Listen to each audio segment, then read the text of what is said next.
ka-Cessumz, it's me again, Ceci. Welcome back to my channel.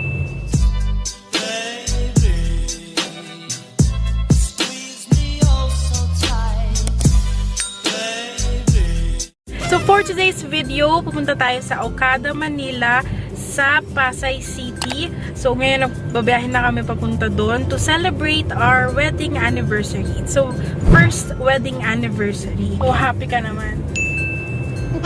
Ha? Happy ka naman? Sensyahan nyo na yung husband ko ha, kasi medyo tahimik lang talaga siya. Para siyang si Mark, tahimik lang. Diba no? Tahimik lang. Guys, mga snap videos lang yung ipapakita ko sa inyo pagdating natin sa Okada kasi syempre, it's the first wedding anniversary. Syempre baka magalit naman si Habi no kapag nag-focus ako sa pag-vlog. So syempre, kailangan focus din muna sa amin together, you know, to celebrate, you know. Diba, no? Nandito na kami sa Coastal Road. Medyo traffic lang. Alam nyo namang normal ang traffic sa atin.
Pang nakaka-amaze dito sa Okada, ayan, tingnan nyo naman yung elevator nila. Ang ganda ng, ano diba, bongga. Pati yung mga chandelier nila.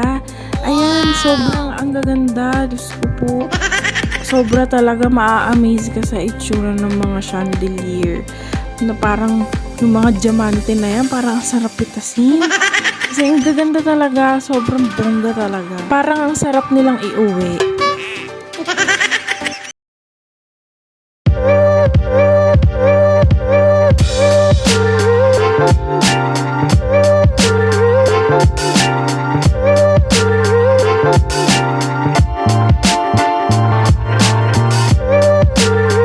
So, we're here na in our room. Ayan, pasok na tayo.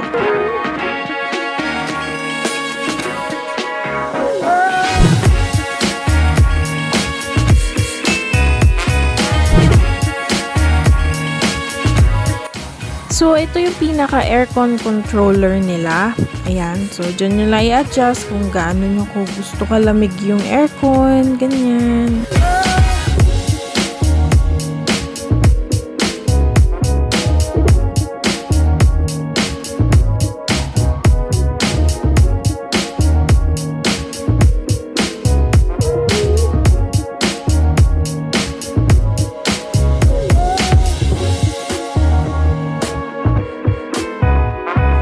May mga foods na naka-display dito guys, pero once na iangat mo yan and then after 60 seconds hindi mo na ibalik, ibabawas yan sa security deposit mo. So ingat-ingat lang.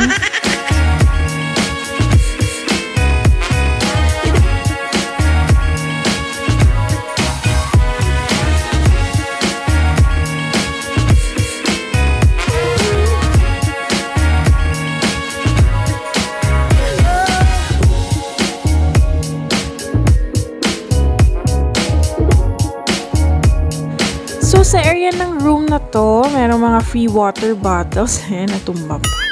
Okay, free ang mga yan. Ang kulit naman ng bote na ito. Free ang mga yan. So, yung mga water bottles. And then, meron ditong, ayan, mga nakabalot na yan, yung mga glass na pwede nyong gamitin. And then, ito, pwede kayo mag-init dito ng water for coffee. Dito naman nakalagay yung mga coffee, ayan, mga kutsarita, pwedeng gamitin. Lahat din yan, free din yan. Sa baba niyan, meron kayong makikitang drawer na may lamang mga wine glass. So, mga glass din na pang-alak. Ayan. So, pwede nyo gamitin yan. Yung mga yan. And here, meron silang private bar na drawer. Ayan. So, may mga alak dyan na pwede nyong inumin. Pero, syempre, once na ininom nyo, mababawas yun sa security deposit nyo. Kung may pambayad naman kayo, kung talagang willing naman kayong gamitin yung security deposit sa foods and drinks, why not, diba? Pero kung ayaw mo mabawasan ng security deposit, medyo ingat-ingat na lang sa pagdampot ng food or drink sa loob ng room.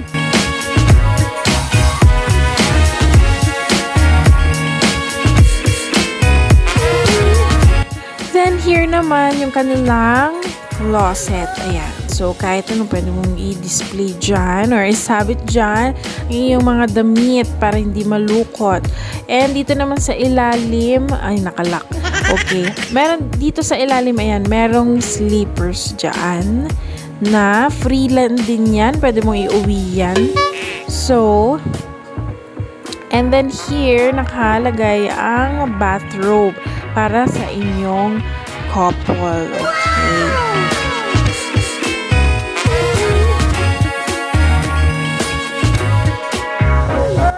Then, sa side table naman, meron silang mga saksakan dyan. Ayan, may pang USB cord. Ayan, for charger.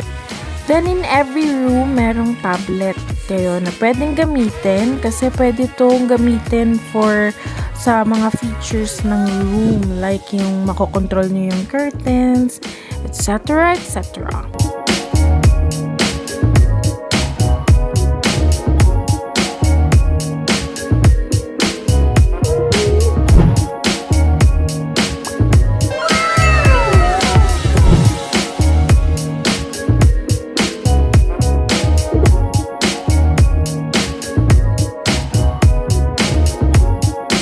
Ayan, pati yung chandelier controlled din through the tablet.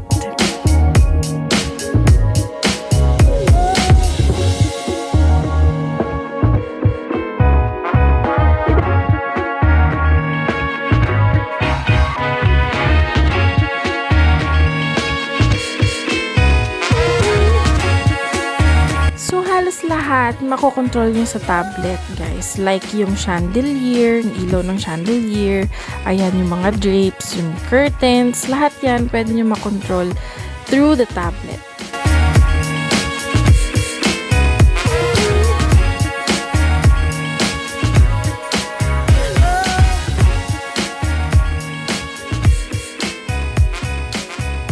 And ito naman yung view sa aming room. Ayan. So, maganda yan sa gabi. Lalo. And may parang castle doon na parang may pa a whole new world doon.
nagpapa-freebie pa pala sila guys. Ayan. So, freebie yan sa guests nila, yung mga sweets na yan. Nakita na lang namin pagpasok sa room, meron na kaming ganyan.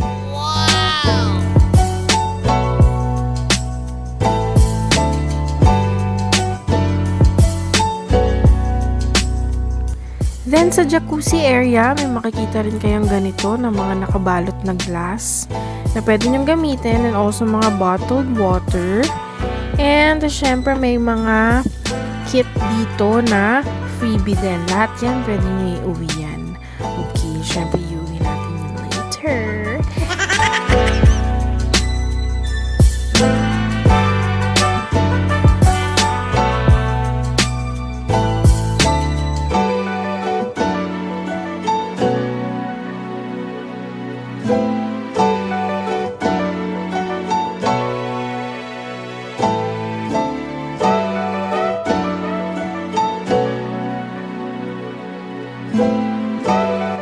At alam nyo ba, masyado akong natuwa sa unan nila kasi sobrang lambot talaga.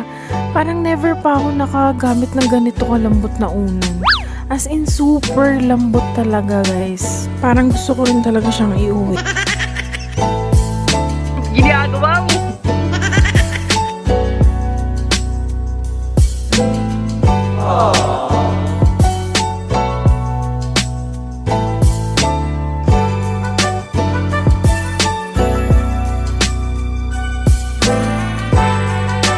Alam nyo ba, isa pa nakaka-amaze, talagang literal na silver pala tong spoon na to. As in, silver spoon. Kung pwede lang iuwi kaso mababawas sa security deposit eh.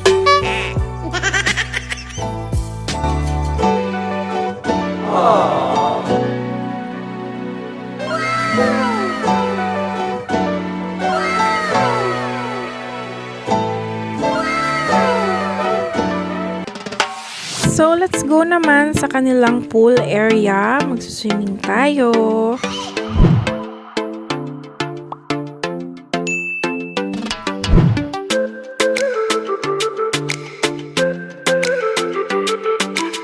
And then, para makapunta kayo sa pool area nila, may sasakyan kayong ganito.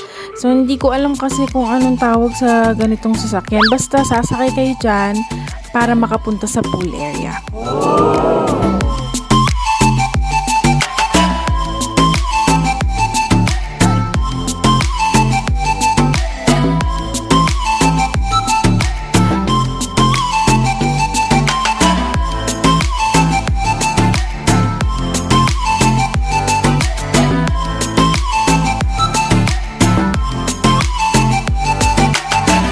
So, ayun ako, nagsuswimming alone kasi si hubby hindi nakapagdala ng pang-swimming. So, ako lang ang nakapag-swimming. Ang galing, diba? Amazing! Kaya, ayan, naging cameraman ko na lang siya.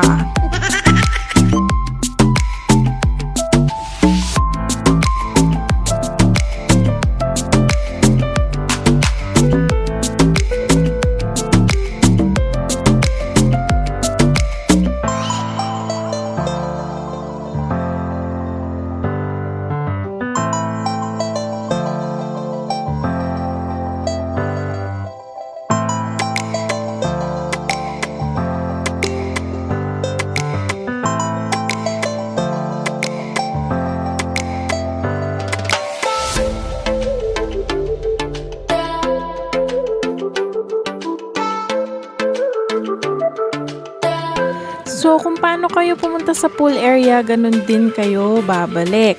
Sasakay kayo ulit ng ganitong sasakyan. Hindi ko nga alam kung anong tawag. So, ayan yung sasakyan.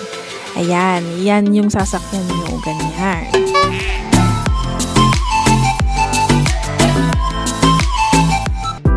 So, nakabalik na kami ng room para sulitin ang jacuzzi. Yeah.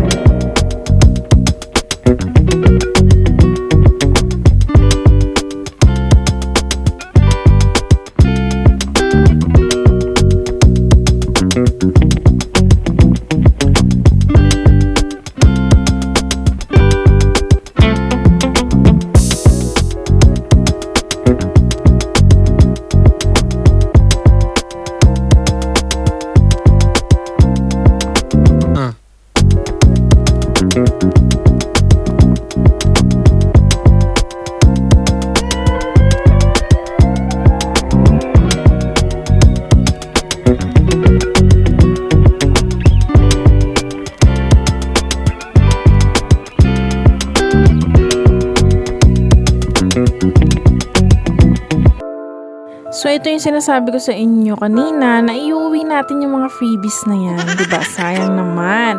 Tuwing pupunta tayo ng hotel, lagi tayo may mga uwi. Yung mga tsinelas, bottled water, yung mga kit na freebies, kape, kung ano-ano pa. So, dito ko na rin tatapusin yung video na to dahil hindi na ako nag-outro.